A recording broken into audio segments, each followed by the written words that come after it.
Hola a todos, continuamos con el siguiente tema del curso. Em, Vamos a empezar a revisar hoy el teorema del punto fijo de Banach, que básicamente dice que si tenemos una contracción, esa función en un espacio métrico tiene un punto fijo, es decir, que si seguimos iterando la contracción, la sucesión formada por las iteradas de esa función va a tender a un único punto en el espacio. Eso va a tener un montón de implicaciones, entre otras bastante interesantes, el teorema de existencia y unicidad de las soluciones de ecuaciones diferenciales ordinarias, la existencia de fractales matemáticos y otras varias cosas, ¿no? Entonces empezamos con la clase de hoy. Entonces iniciamos pues con el teorema de punto fijo de Banach.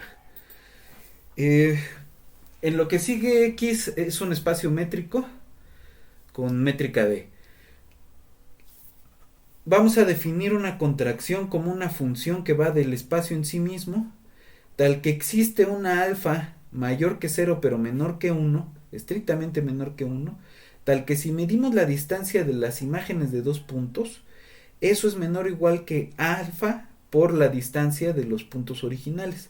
Es decir, la distancia entre las imágenes de los dos puntos originales es menor, igual que algún factor este, de lo que ya teníamos, ¿no? Es decir, una contracción es una función de un espacio métrico en sí mismo. Y fíjense que le estamos pidiendo que sea Lipschitz continua con constante de Lipschitz estrictamente menor que uno. Lo importante aquí es observar que el hecho de que phi sea o no una contracción depende de la métrica, depende fuertemente de la métrica que estamos usando, ¿no? Si cambiamos de métrica, esta condición puede no ser la misma, puede no cumplirse, puede cumplirse para una alfa distinta, etcétera.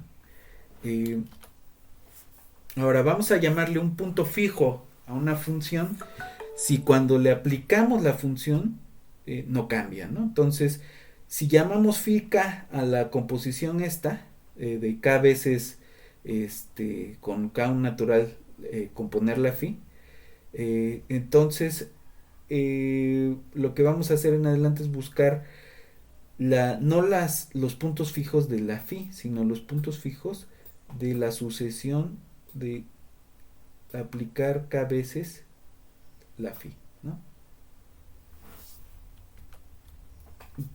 Estos son ejemplos de puntos fijos, ¿no? Tenemos esta función que va decayendo así, eh, y le pintamos esta recta. Entonces el punto fijo es donde esta función le pega al punto donde y es igual a x, ¿no? Que es este punto de aquí. Este ejercicio lo debieron haber hecho algunos en ecuaciones diferenciales, pues de lo que se trata es de ver si ese punto es atractor o es repulsor, ¿no? Eh, entonces aquí tenemos otro punto de esos, y el truquito de hacer el diagrama de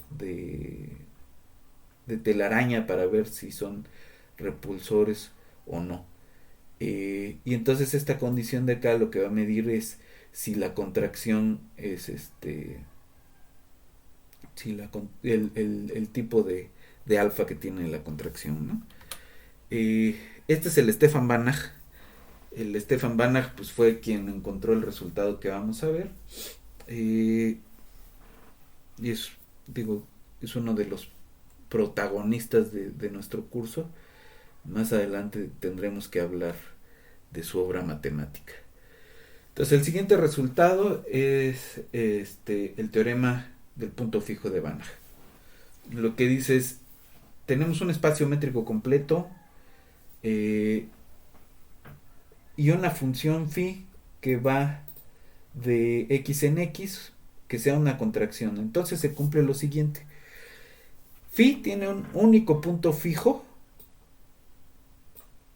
x estrellita en el espacio, y para cualquier otro se cumple que la sucesión de las phi k de x0 converge a x estrella en x y se cumple que la distancia de la phi k en x0 es al x estrellita es menor o igual que esta cota de aquí,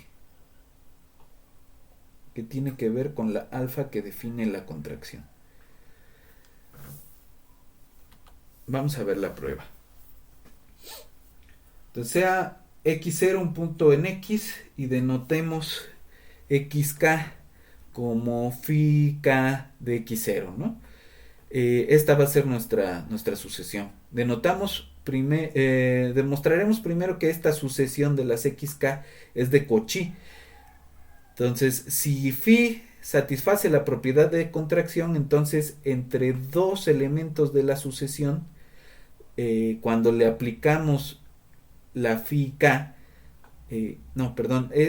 la distancia entre dos elementos de la sucesión es la distancia entre los dos elementos consecutivos de aplicar la k, y esto no es más que alfa a la k por la distancia de x1 x0.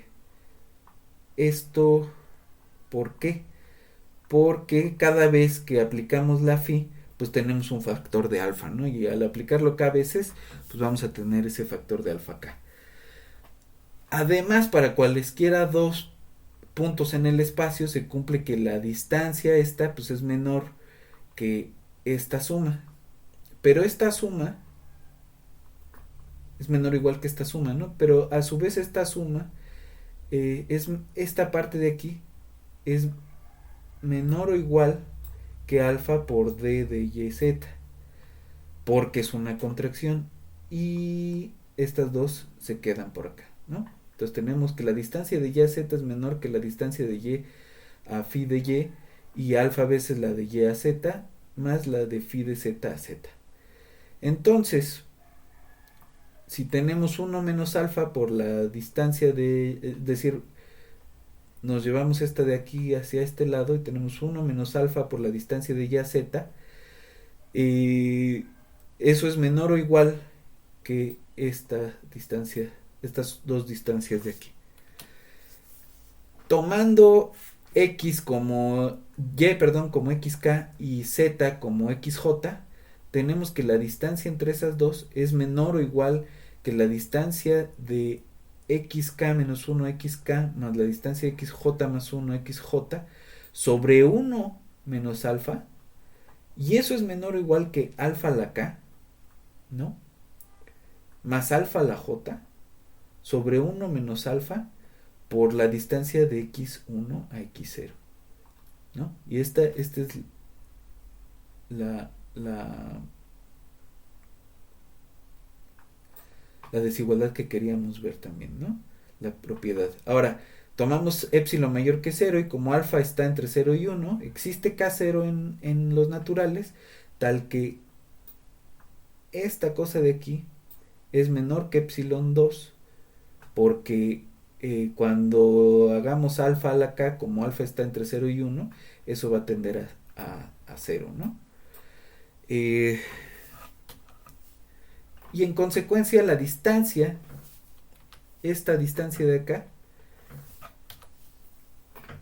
es menor que epsilon. Y eso demuestra que la sucesión esta, pues es de Cauchy en x. Y como x es completo, existe el límite, ¿no? Esa sucesión de Cauchy es convergente. Como phi es continua, entonces cuando aplicamos la phi a la xk, va a ir a dar a phi de x estrellita. Como el límite de una sucesión es único, concluimos que phi de x estrellita pues, es igual a x estrellita, es decir, x estrellita es un punto fijo de phi. Ahora basta ver que es único. Tomamos dos puntos fijos, x1 estrellita y x2 estrellita.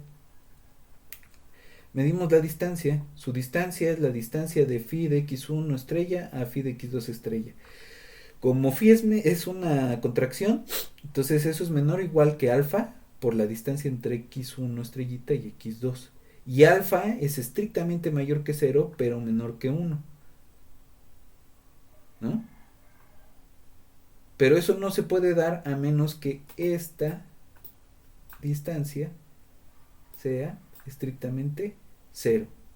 Es decir, que x1 estrellita y x2 estrellita son el mismo punto. Ahora, finalmente vamos a la segunda parte. Hacemos tender j a infinito en la desigualdad esta que habíamos construido.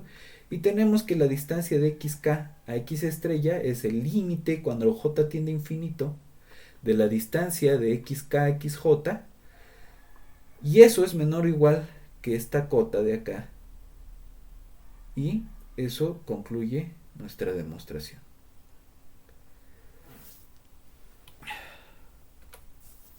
Entonces vamos a ver un par de ejemplos que nos dicen que estas de veras son condiciones necesarias, ¿no? Entonces tomamos una función del 0,1 al 0,1 que sea phi de t igual a un medio de t, ¿no? Cada vez vamos tomando la mitad, la mitad, la mitad, la mitad. Esa es una contracción, claramente es una contracción, pero no tiene ningún punto fijo en el 0,1. ¿Por qué? Porque el 0,1 ya habíamos visto que no es un espacio completo. Entonces es necesario que el espacio sea completo. La función dada por de R en R, dada por t va a dar a t más 1, satisface que si medimos el valor absoluto de phi de t a menos phi de phi de t menos phi de s, que no es más que la distancia en R de phi de t a phi de s, es lo mismo que t menos s. Es decir, esta cosa es una isometría. Claramente, ¿qué tipo de isometría es? Pues es una traslación, ¿no? Tenemos el punto T y lo llevamos adelante, ¿no? En la dirección, en la única dirección que tiene R. Sin embargo, esta cosa no tiene un punto fijo, aunque tengamos aquí esto es igual a alfa por esto, ¿no? Donde alfa es 1.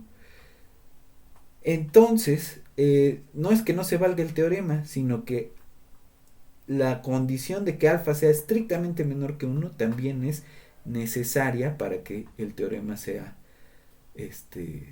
cierto.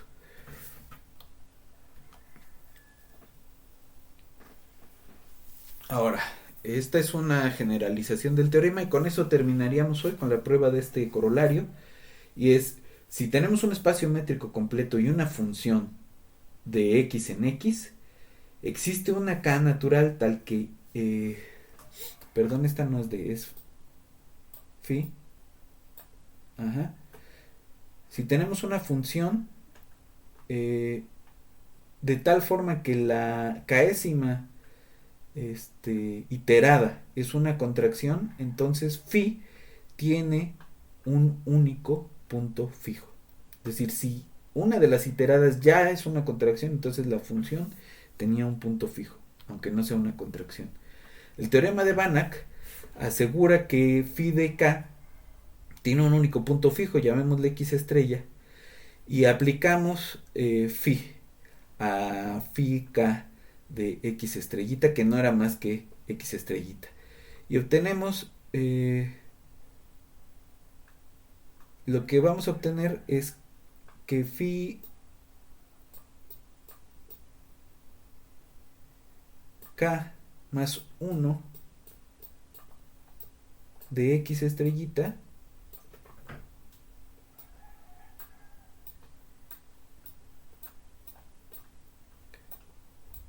es igual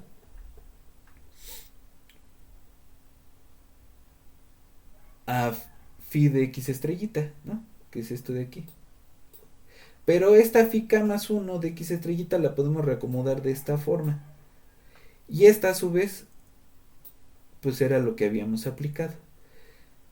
Entonces, phi de x estrellita es un punto fijo de phi k, ¿no? Cuando aplicamos phi k a phi de x estrella, eso es phi de x estrella. Como el punto fijo es único, pues no le queda a phi de x estrella otra opción que ser x estrella. En consecuencia, x estrella es también punto fijo de phi y es el único, ya que todo punto fijo de phi también es punto fijo de phi k. Y con eso concluimos la clase de hoy. Nos vemos en la que sigue.